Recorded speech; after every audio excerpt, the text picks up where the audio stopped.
Birinci Qarabağ müharibəsi veteranı olan, atasının yolunu davam etdirərək şəhidlik zirvəsinə ucalan başçavuş Məhəmməd Hüseynov 1993-cü il oktyabrın 28-də Beyləqan rayonunun Bahar qəsəbəsində anadan olub. O, orta təhsilini Bahar qəsəbəsində yerləşən Sərdar İmrəliyevin adına tam orta məktəbdə alıb. Orta məktəbi bitirdikdən sonra o, daxili qoşunların Bakının Xətai rayonunda yerləşən En sayılı hərbi hissəsinin xüsusi təyinatlı dəstəsində müddətli həqiqi hərbi xidmət keçib.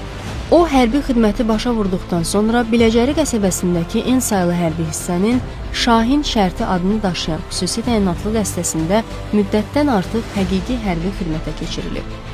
2019-cu ilin sentyabr ayında 2020-ci ilin fevral ayınadək baş çavuş Hüseynov, qardaş Türkiyə Respublikası Jandarm Baş Komandanlığının Jandarm Komando məktəbləri və Təlim Mərkəzi Komandanlığında Gizir Komando təməl kursunu müvəffəqiyyətlə bitirib və ona müvafiq sertifikat verilib.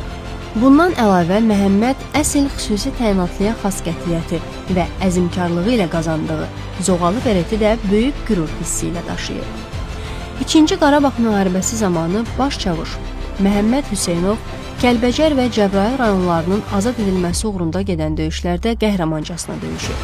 O, oktyabrın 7-sində Cəbrayılın azad olunması uğrunda gedən döyüşlərdə qəhrəmancasına şəhid olub.